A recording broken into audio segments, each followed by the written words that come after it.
Thank you so much for coming and gracing us for your presence.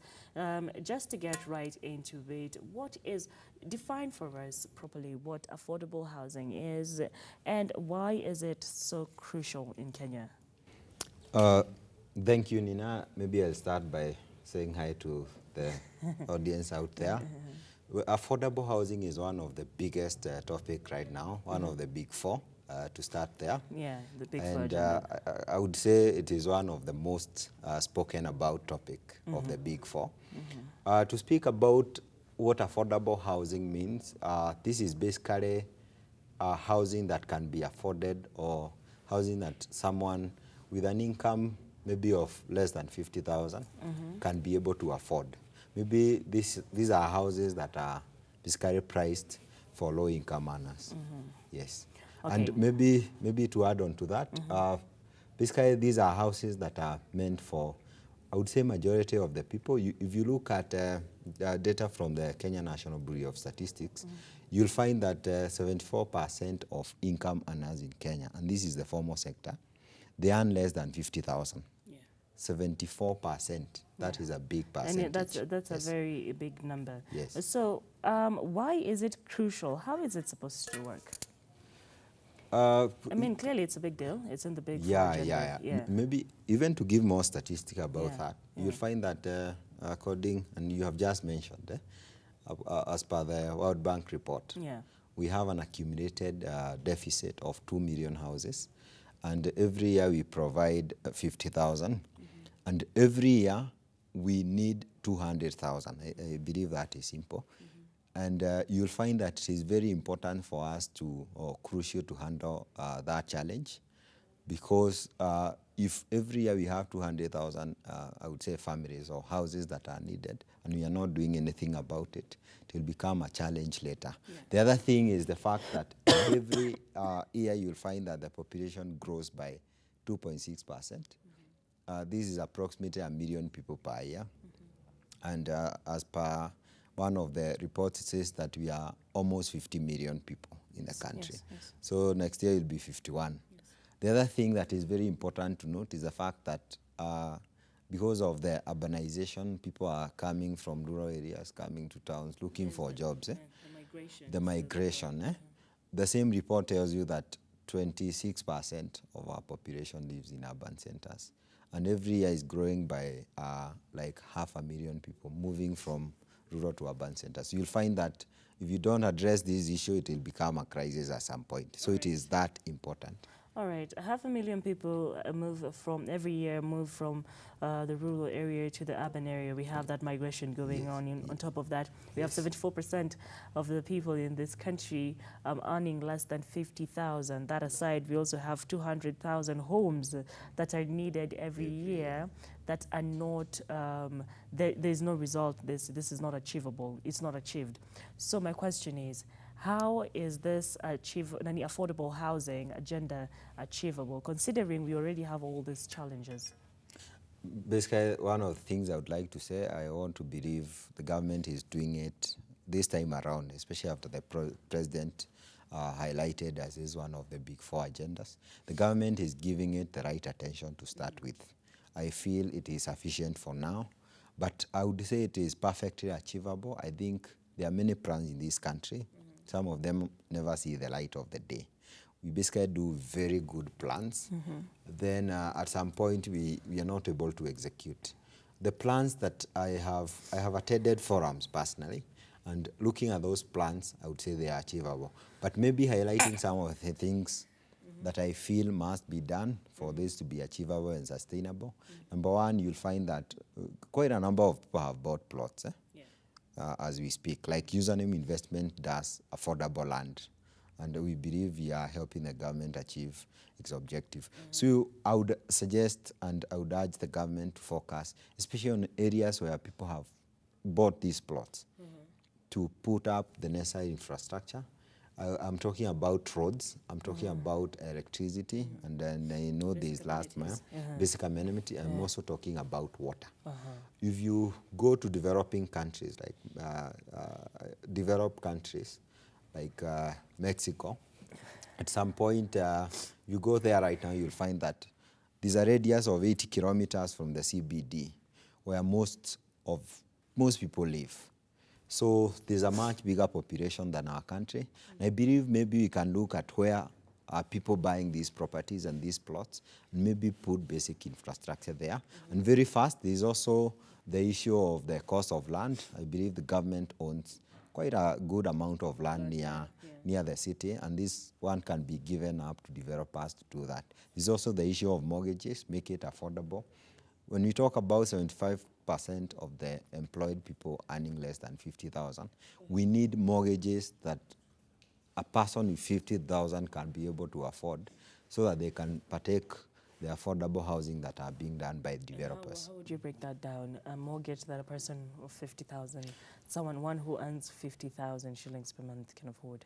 I would say, if you look at some of the mortgages that are taken, maybe say a house worth 5 million, you'll find that somebody, after paying the deposit, most of the time is 10%, 20%, they're supposed to pay like 30,000 per month, more than 30.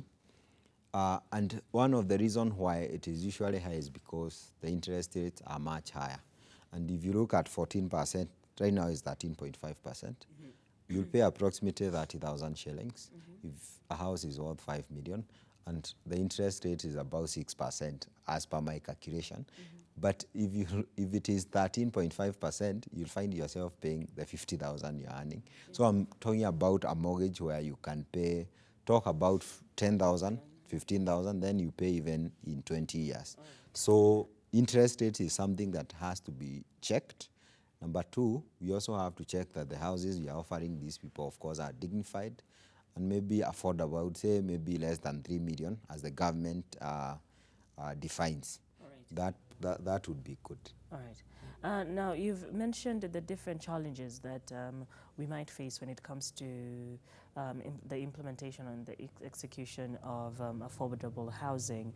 And what is the best way, from where you sit, what is the best way you'd advise that the government to work on getting the implementation? Sorry. Okay, sorry for that.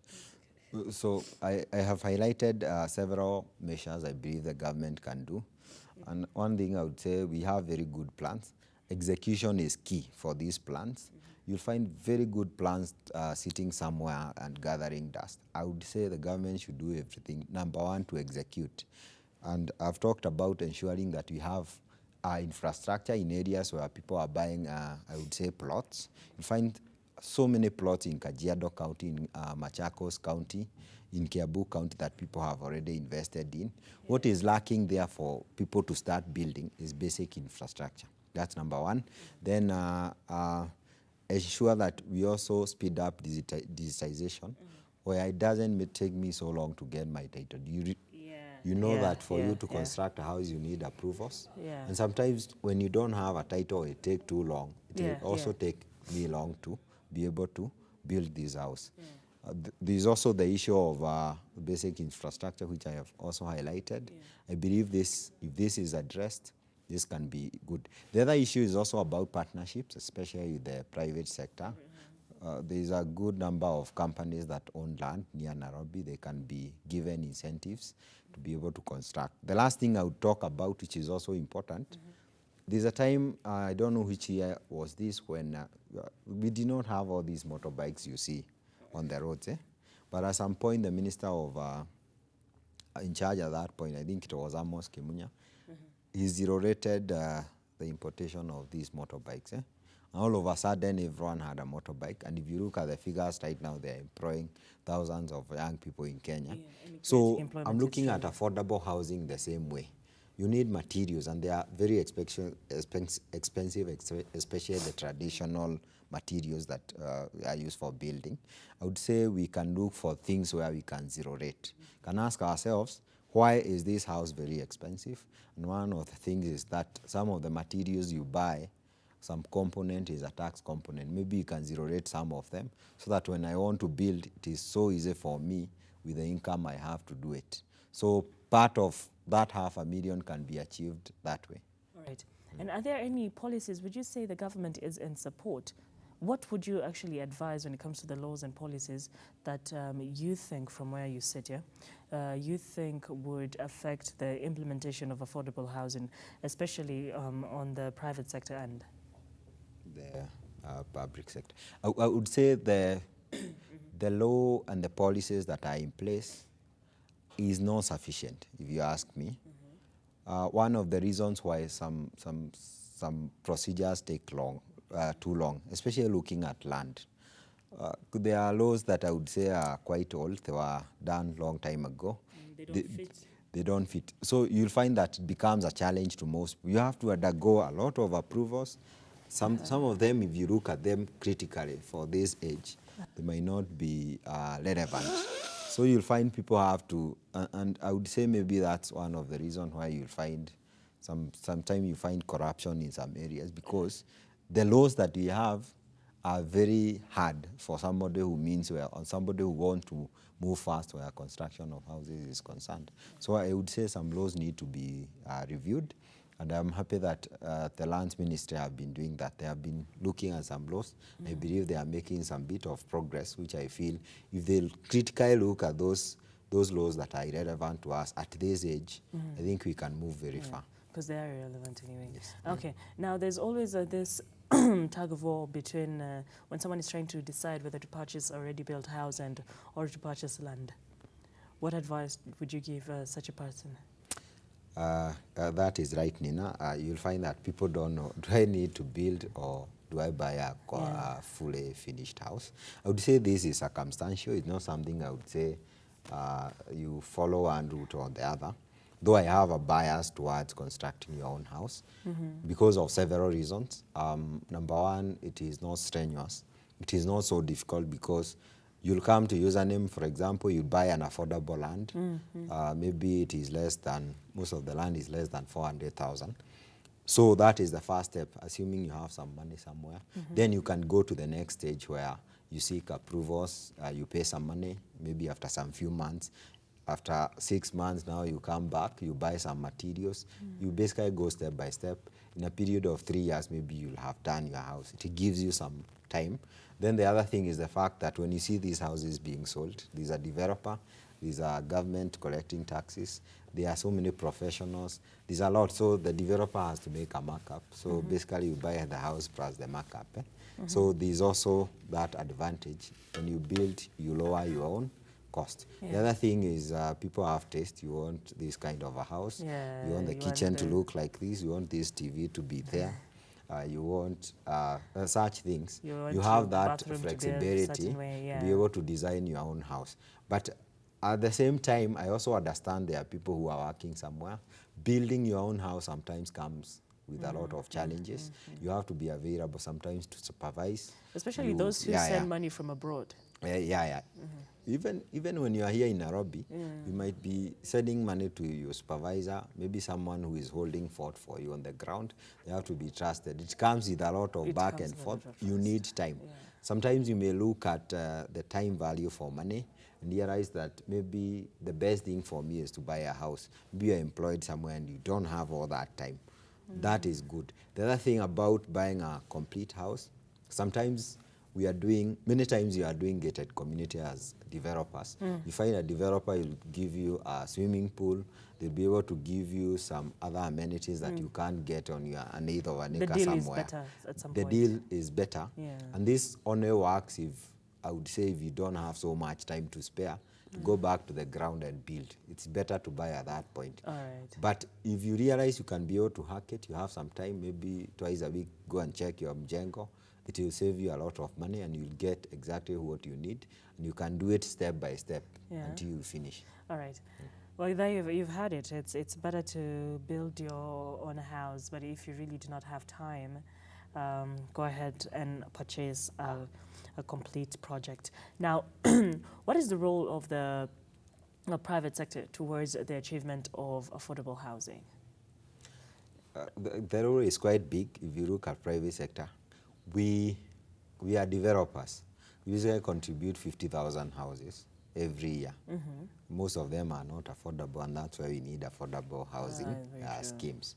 They play a big role. You find that, number one, this exposure and experience and research that private developers have done. They have all that information in their hands. So in these affordable housing schemes that the government is developing, I feel the private sector can easily chip in and provide that. Years of research, years of experience. The other thing you'll find that some private developers and private companies, they have very prime land around Nairobi that can be used to develop their. You just need incentives. You just need, especially when you develop houses, one of the biggest challenges, you ask any developer is selling. So if I develop house for affordable and I'm making a very small margin, I need an assurance that maybe the government will take all the houses. You will purchase it as well. They'll purchase the houses. Okay, so we've sorry to cut you short. We are running out of time. Okay. So we've mentioned what the government needs to do. We've talked about the public sector. We've talked about the private sector. Okay, so what do we need to do as a country cumulatively to make sure and ensure that we implement affordable housing and it is sustainable? Very important. We may do many things right now, just to answer your question. We may do many things right now. It's a hot topic right now. Everyone is talking about, then it wanes down along the way. We need it to be sustainable. And there are several measures that we can put in place to ensure that is sustainable. One of the things that I feel is important, especially the 500,000 the government is piloting and doing, especially in the next 5 years. I think it's important to have a serious criteria. The 74% of the population I was talking about. Ensure that we give these houses to the right people, because you'll find there are people will find a business agenda and they'll come and take over houses that were meant for people with low incomes. I think it's important to have a very serious criteria, very tangible criteria, so that we ensure that the right people get the right houses. Yeah. There are no people who maybe want to buy them and sell them later. Yeah. The other thing that we must do, especially from the government point of view, develop infrastructure. And if you go to countries that are developed right now very fast, you'll find that they have very serious roads that maybe even 50 kilometers or 80 kilometers away. They have, of course, light rail. I think that is a very serious project the government can pursue. It can move so many people, especially like, assume Kajiado is 80 kilometers away, the town. Yeah. People have bought so many properties along that way. Imagine if we had a metro where you can live in Kajiado 8 kilometers away and come here. So infrastructure is very key. The other thing that we have to work on is mortgages. We need mortgages. You find that some bank employees and some people get mortgages at 6%, which you'll find most people taking advantage of it. I'm asking if what if that was accessible to majority of the people who are working? And it would be so easy. Yeah, and that is a topic that if you get into, we might end up crying here. Because how the banks, the coping interest and what the CBK and the banks they need to meet somewhere midsection, so that when it comes to mortgages and lending money, the business world will stop suffering, especially SMEs. I am so sorry that we've run out of time, but this is a conversation that we definitely would like to have again. That is it